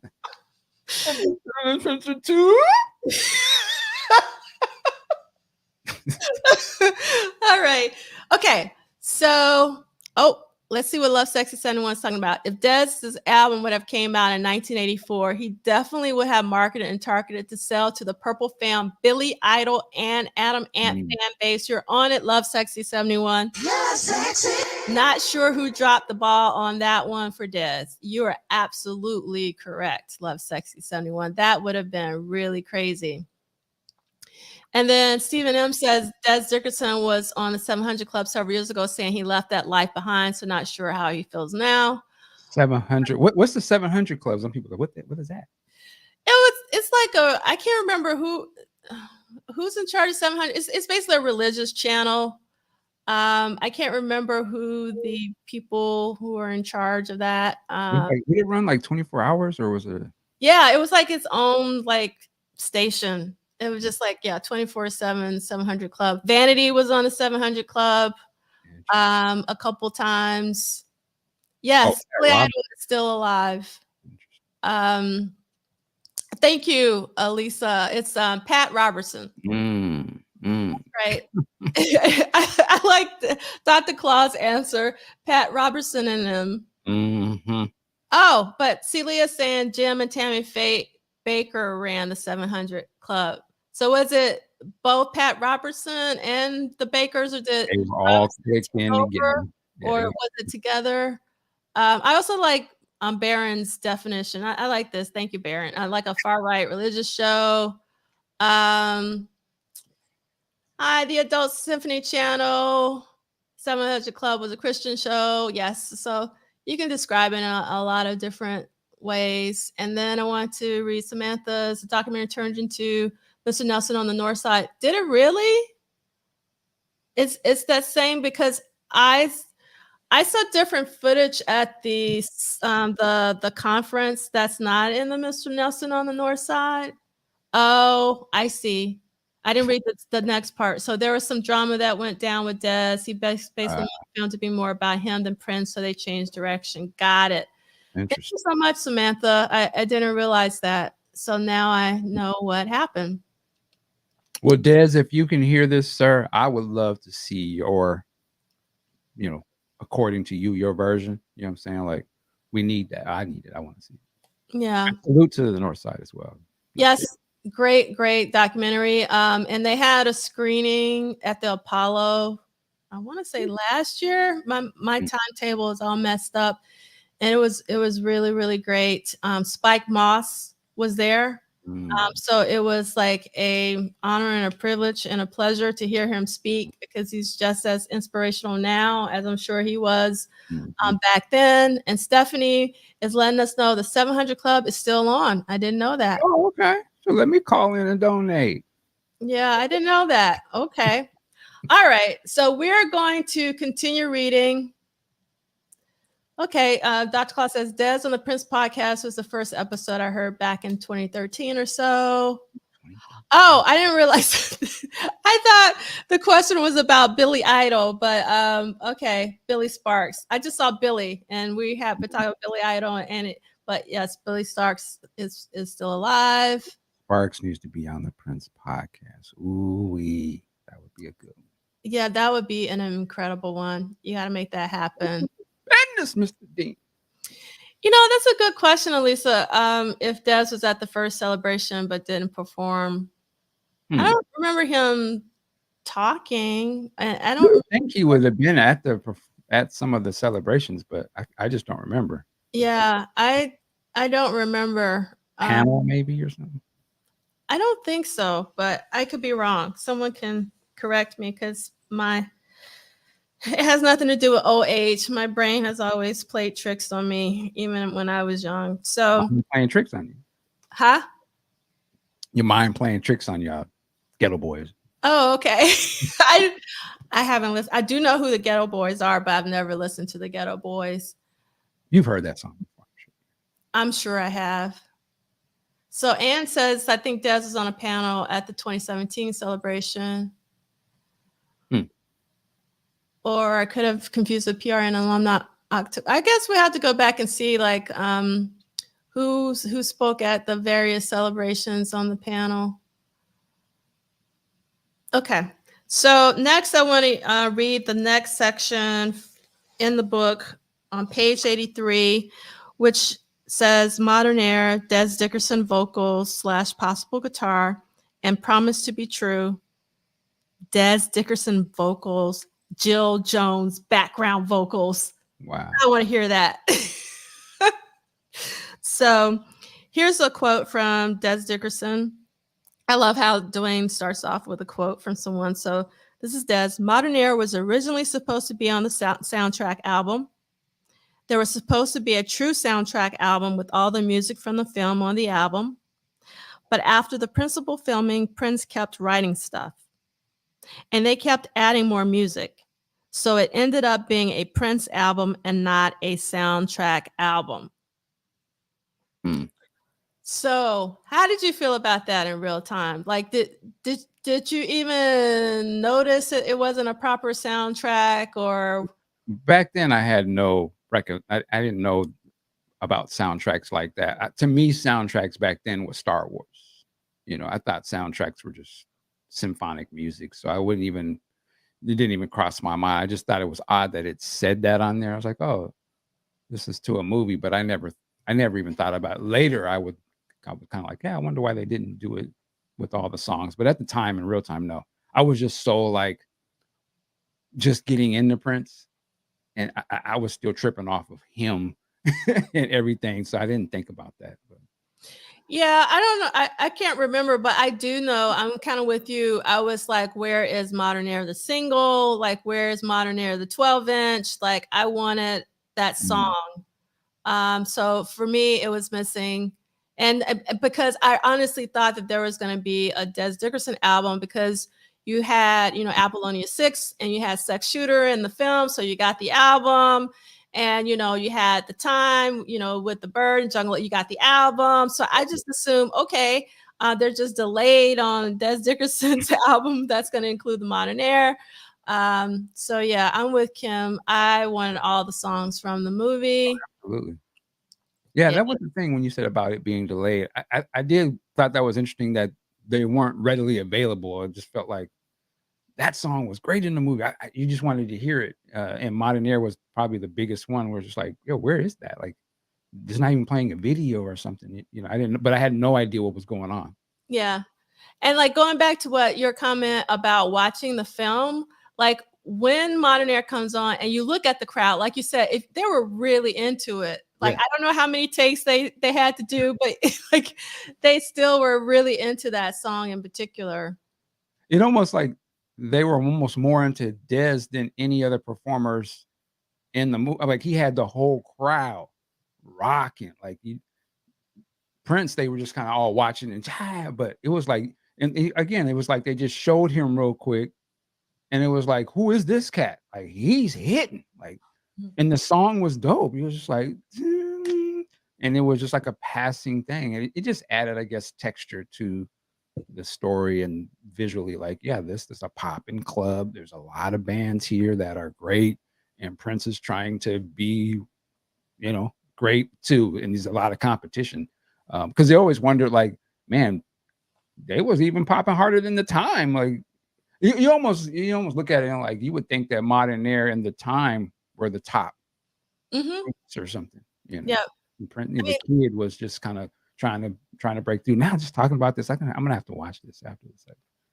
Yeah, I mean, I thought that Modernaire is actually one of the musical highlights of Purple Rain. And Dez, he is a front man. He just looks like a front man, and then I just think it's a shame that he didn't get his proper due in real time, you know what I mean? In terms of a solo career, because I think it would have been on fire. Yeah. Vanessa, I want to relive that scene too. That would be pretty cool. And I put this up before, but I just want to say this out loud. I like the separate albums too, Celie. I thought that was really great. I don't think I would have wanted a proper soundtrack because I would be afraid that I wouldn't get the individual albums because, me, I always want it all.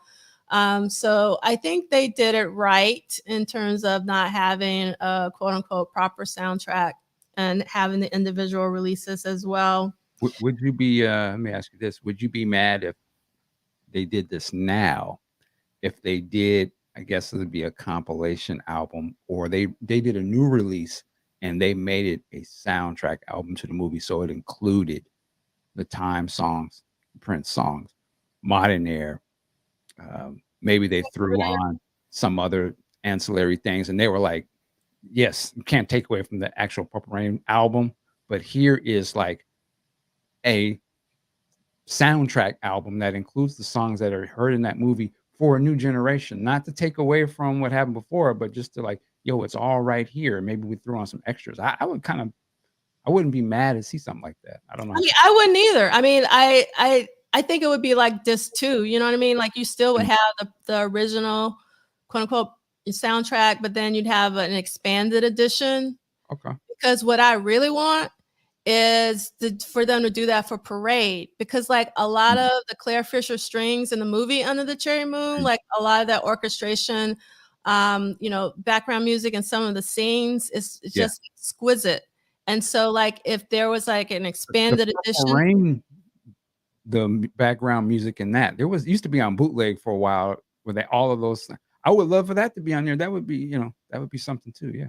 Yeah, that would be, yeah. So all of it, I'm all about it. Thank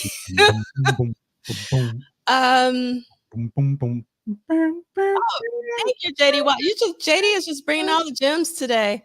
So there's a soundtrack that includes the Time and Apollonia songs called "Strange Tales from the Rain," which is a Japanese release. It does have Modernaire. Yeah. But yeah, that's gonna be dope. Samantha, this is funny. Samantha said I was never really a fan of Modernaire, maybe because I couldn't figure out why they were singing a song about a mountaineer. That's funny. Celie. So Celie says, my 14-year-old self was just confused how this mofo in the movie, but not in the revolution. I was perplexed. Yes, so I'm with you, Chrissy. How you're gonna have Modernaire, a great song in the movie, people grooving, but you can't get it. But that happened a lot with. Oh, speaking of which, we're gonna talk about Possess next week. But Possess in the Purple Rain film, when it came out, that's when Morris Day is talking to Apollonia at the table. I'm gonna make you love me. I'll make your, make whatever. Anyway, in the back, I was like, I wanted that, which was, I didn't know it was Possessed at the time, but I was like, why isn't that song, on the album? So yeah. What up, Law? Is Law in the house? What's up, Law? Thank you for being here. All right, so let me read the rest of this. It's not very long. Okay. Prince would eventually, again, we're on page 83.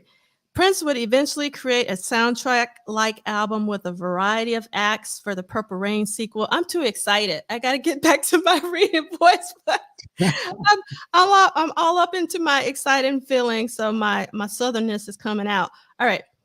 Prince would eventually create a soundtrack-like album with a variety of acts for the Purple Rain sequel, Graffiti Bridge.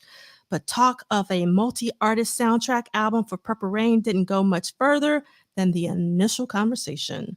According to Bobby Z, there was debate whether it was going to be a more conventional soundtrack to the film, which included the Time and Apollonia 6 songs, but he said, no, I want it to be Prince and the Revolution. So it's not really a soundtrack. It's a Prince and the Revolution record that happened to be for a movie, and that's Bobby Z. With Dickerson in town to perform with Prince at the 3rd annual Minnesota Music Awards, it is likely that he recorded his vocals on Modernaire. Prince requested that the engineer pull the recently recorded Promise to Be True out of the vault for consideration as well. Prince's scratch track was muted, and Dez sang his lead vocals to track 16. Jill Jones recorded her background vocals to tracks 17 and 18, blending her voice with Prince's. which she talked about at the Triple Threat 40 Symposium. That happened a lot, the blending of Jill and Prince's voices. Additional sound effects were also added. It is unlikely that Dickerson recorded any guitar to this track.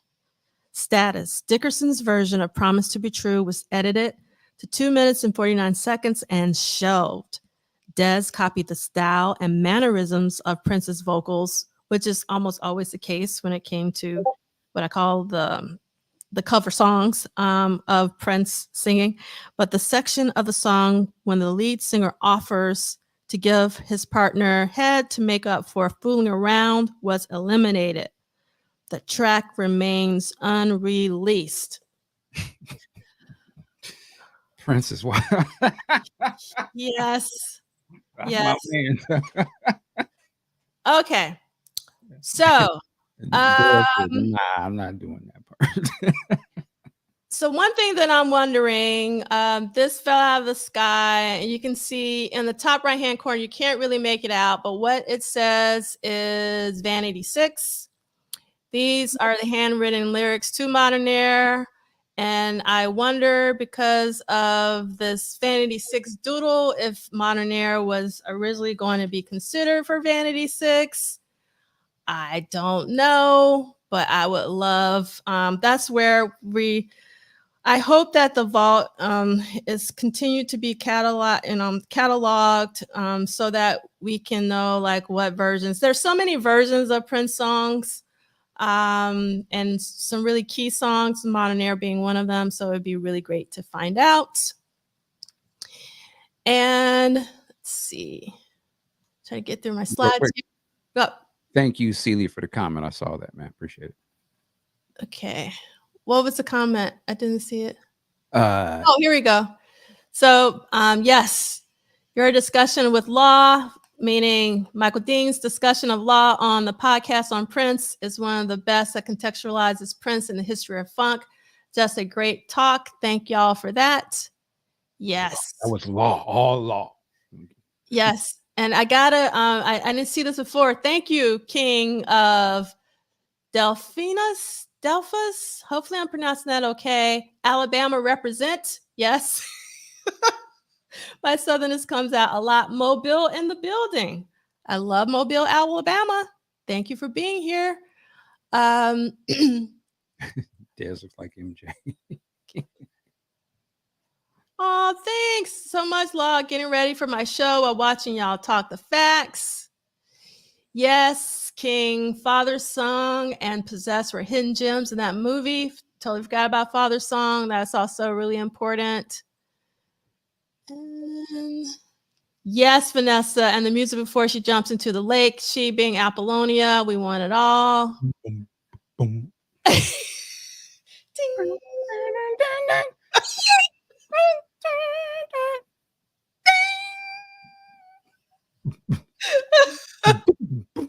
And that stuff was cool. I have memorized all that as a kid. I was like, oh, why is that on the album? Yes, yes. All right. Okay. So this is Des Dickerson. Again, I like Des Dickerson look during this time. You know, he was rocking like the headband. He usually had some kind of Japanese symbol. You can see in this particular photo, he's rocking some fringes. I think that's a leather coat, but I could be wrong. Maybe some white leather fringes, just really incredible. Law's getting some love in the chat as being an amazing live performer. Okay, let's see what Celie's talking about. Nelson George said that Prince's one weakness is that he makes people sound like him rather than bringing the best out of that person. You get a Prince production not produced by Prince. Thoughts? Wouldn't you say that all about super producers though? Like they have a sound. Like Teddy made people sound like Teddy stuff. Timberland made it sound like a Timberland record. That was why you hired them. Yeah. Maybe talking about the vocalists, I guess. Maybe I don't. Yeah. I didn't have no problem. When they worked, it was great. Yeah. Morris sounded like who we thought Morris sounded like. I guess he sounded like Prince, but I mean, Sheila E. sounded great. Yeah. So we talked about Arthur earlier today about his presentation at the Lovesexy symposium.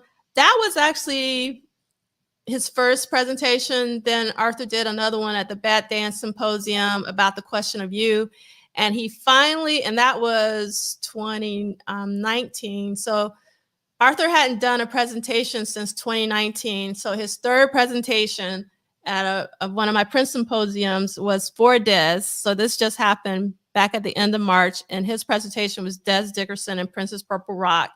So we tried to give some love to Des through the symposium. Again, you can watch Arthur's talk either through my YouTube channel, or if you just go to the slideshow on the website and click on this image, it'll take you directly to, oh my God, right on, like I didn't know you were even in here. I guess the universe was like, Arthur, they're talking about you. In a good way. In a good way. Yeah, because we also talked about your Lovesexy presentation, because we talked about the 35th anniversary of Lovesexy earlier in the episode. And let's see what Vanessa's saying. Prince wrote songs for himself. I think it was hard for him to let the artists put their own flavor to it unless they were singers like Rosie, Bonnie, etc. Speaking of singers, this week I listened to one of the Lovesexy after shows. I want to say it was at the Roseland Ballroom, the one where Patti LaBelle sings on Positivity. Mm-hmm. That was so special. And speaking of Prince Productions, and I think one of Prince's most underrated productions was for Patti LaBelle's Go Mister. I love that song. Yo, Mister. Yo, Mister. Yeah. I love that song. I told you my brain is all like scrambled up today. And let's see. We got Prince, Andre Des. That's all I'm saying. Just to add on to the producer thing, I think it's like I was thinking of Jimmy Jam and Terry Lewis, and I was just happened to be listening, kind of jumping through Janet's albums over the years, and how the control was heavy, sort of Minneapolis. Even Rhythm Nation has some Minneapolis, but it starts to jump into New Jack Swing. And I thought the thing was great with Jam and Lewis is they could really legitimately adapt other styles of the day and make music, which is something you want a producer to do.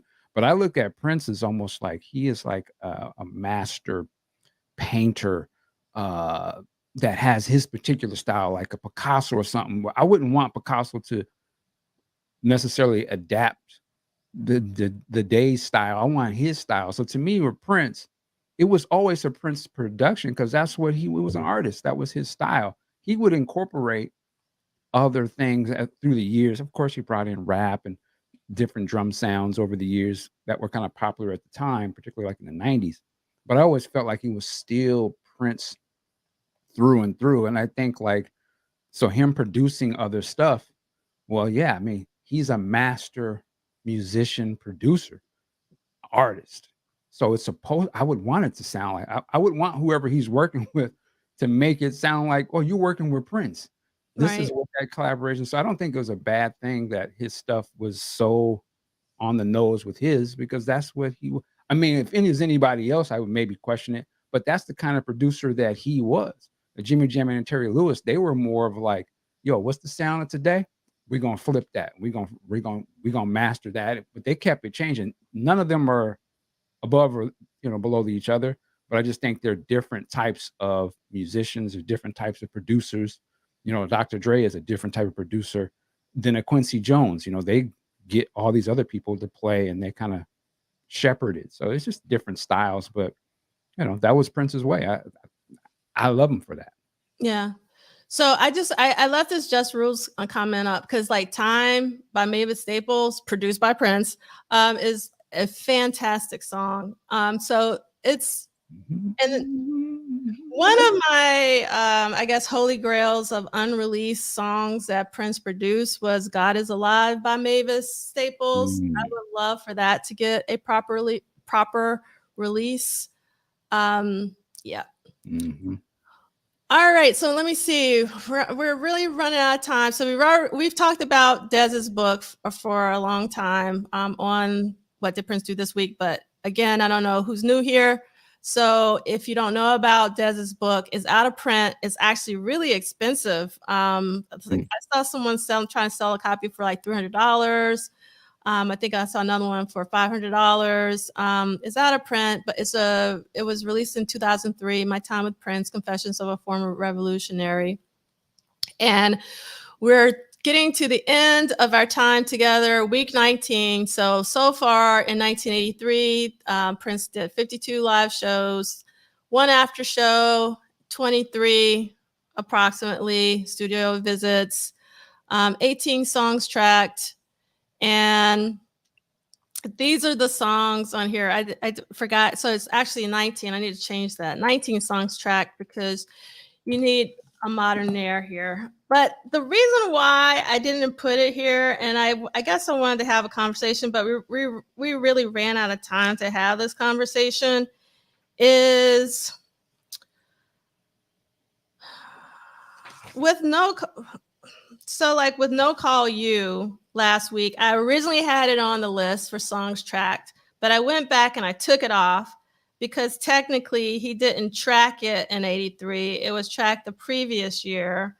He just pulled it out and reviewed it. So it's like, that's not really right. And then with Modernaire, I feel like, no, Modernaire should definitely be added because it says basic tracking. So I need to add that. So I'll correct that mistake. And then we had the one TV show, which is Solid Gold. All right. So 201, we didn't do too bad. Just 1 minute over. So thank you, everyone. This was I loved having Big Sexy with us this week. We kind of nerded out in audio land. I love it. Yeah, salute. Yes. So hopefully you'll join us next week when we will be talking about Possessed, if I remember correctly, and I could be wrong because I thought we were going to talk about it this week. But yeah, we're going to talk about Possessed, and we're also going to talk about the 3rd annual Minnesota Music Awards. So that's what we are going to be talking about next week, as well as Let's Go Crazy. Let's get nuts. So I hope you have a really fantastic Saturday. It's always a pleasure hanging out with the only Michael Dean. And I also got to hang out with Big Sexy. Yes. And all of you who are in the chat. Got to give a mad shout out to JD Washington, who was dropping gems left and right for our audio conversation. Really, really appreciated it. Thank you so much. Have a great weekend. Yeah. Wait. Work it like a job. We out of here. Have a good one.